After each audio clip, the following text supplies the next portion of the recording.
Hello, welcome to the Aquarian Mind podcast. Today's podcast, episode number 363.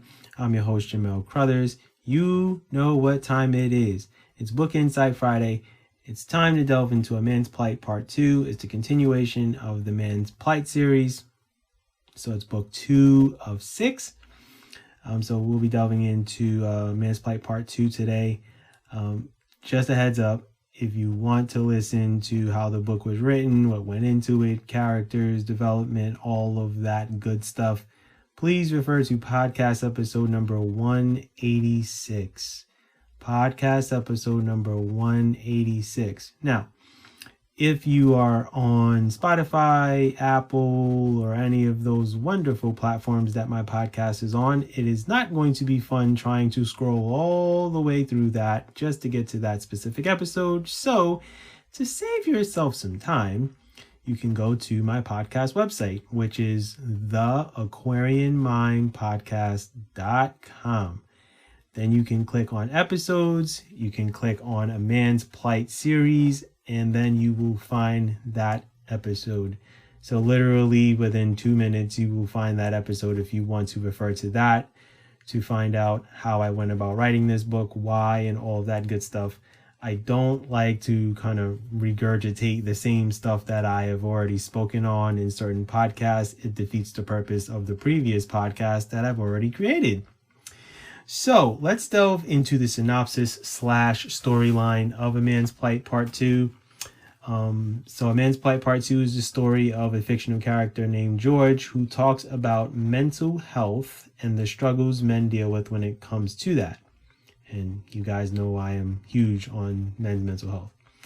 We're given conflicting things where it's talk about our feelings, but we question who cares and who's willing to listen. George talks about alpha males and how the world tells men that's what we should be striving for, being financially stable and the pressures of achieving that, relationships and marriage also.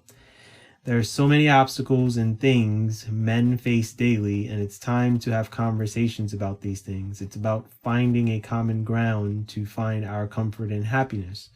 Will George find that? Only time will tell if he's able to find his own happiness in a world built on doubting ourselves. So that is the synopsis of the book. Let's delve quickly into the chapters of this book. So I have my introduction. Then there's toxic masculinity, mental struggles, very few care, open up / be more sensitive, pressure / can't be myself, no male role models / learning from others, alpha and beta males, leadership roles, financially stable, dating, relationships and marriage, correcting all of the wrongs, being appreciated and loved, and peace of mind, loving myself. So those are the chapters and the layout and how everything kind of comes together in regards to that. This book isn't very long. You know how I am and you know how I operate. I try to be as concise as possible. I don't like to elongate books. I don't like to overwrite books. I think I can write a book in a good 50 to 75 pages on certain subject matter. Other subjects and other books and more hard-hitting stuff, things are a lot longer. So it just depends on what I'm feeling, what I'm going through in the moment of, whether I need to really fully go all out and write over 100 pages, or do I need to just keep it simple? And that's what I've done with this series. Since it's a 6-book series, I didn't want to overwrite every single book, and then it kind of gets redundant. All right, so I am going to read the mental struggles chapter, and I think that is very important. So this is fictional, keep that in mind, but I am utilizing other people's experiences, things I've seen in the world, certain experiences that I've gone through in order to write these stories. So second chapter, mental struggles. I've struggled mentally for the longest time. I can't deny it. The only thing was, there were never any outlets to get the help I needed.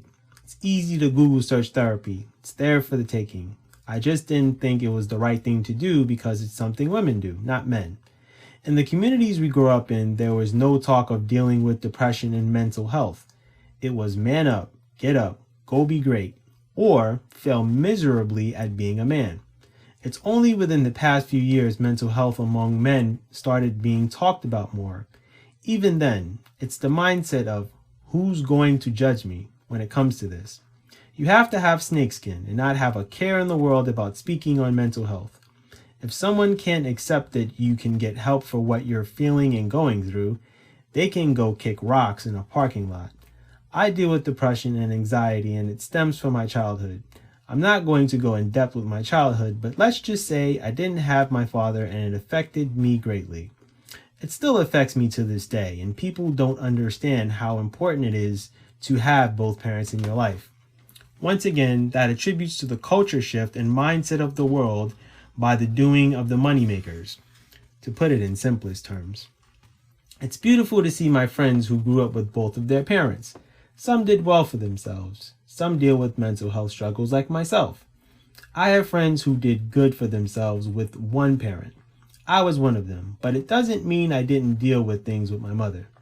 As far as my depression goes, the world has significantly affected that. Crazy how when I did go through it, I had very few reaching out to me to make sure I was good. It's how I found out who my real friends were, and it was my male friends who comforted me. They started opening up to me and what they're dealing with and struggling to manage. Keep in mind, I've known these men for over 20 years. Whenever we see each other, it's nothing but good times and never any talk about what we're struggling with.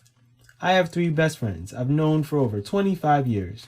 One of my best friends shares what he deals with, and I appreciate that so much. It lets me know that I'm not alone because the reality is that's how I feel. Women tell us to open up. I'll delve into that soon. But trust goes a long way when it comes to that. As far as how long I've dealt with depression, it's been for quite some time. It just took me a long time to admit it and that I have the symptoms of it. Mixed emotions and feelings, being withdrawn, doubting myself, questioning who I am as a man, moody, being in hermit mode in my home, and not socializing. It was in that moment when I knew I needed to get help to get through this. Admitting it was the start as we as men go through the denial. I started to research my symptoms and what I was dealing with. Becoming withdrawn from the world was one of the biggest things I did. Nothing mattered to me. It was finding reasons to be myself. Working from home was my escape from having to be around people face to face. Zoom calls, I'd put up a facade and try to be as normal and as chipper as possible. Very few noticed, and that was perfectly fine with me. I didn't want to talk to anyone about my struggles. The reality is, who do I turn to talk about what I'm dealing with? Mental health struggles were taboo in this culture of get through it. I couldn't call my homeboys daily and talk to them about my struggles. It just felt weird to dial them and speak to them when we're texting each other the majority of the time. Group chats with men consist of jokes, things that are happening in the world, and sports. It surely wasn't about what we're dealing with internally. That went against the norms of conversation between men. The world was getting to me. Nothing felt right anymore. The news is always negative. Relationships with people aren't authentic. People are in love with lust, materialistic things, and living vicariously. There's nothing that has substance from the things I do daily to managing my thoughts every day. I get asked, "How are you?" every day from those I know, from family, friends, to coworkers. But do they really want to know how I'm doing? Probably not.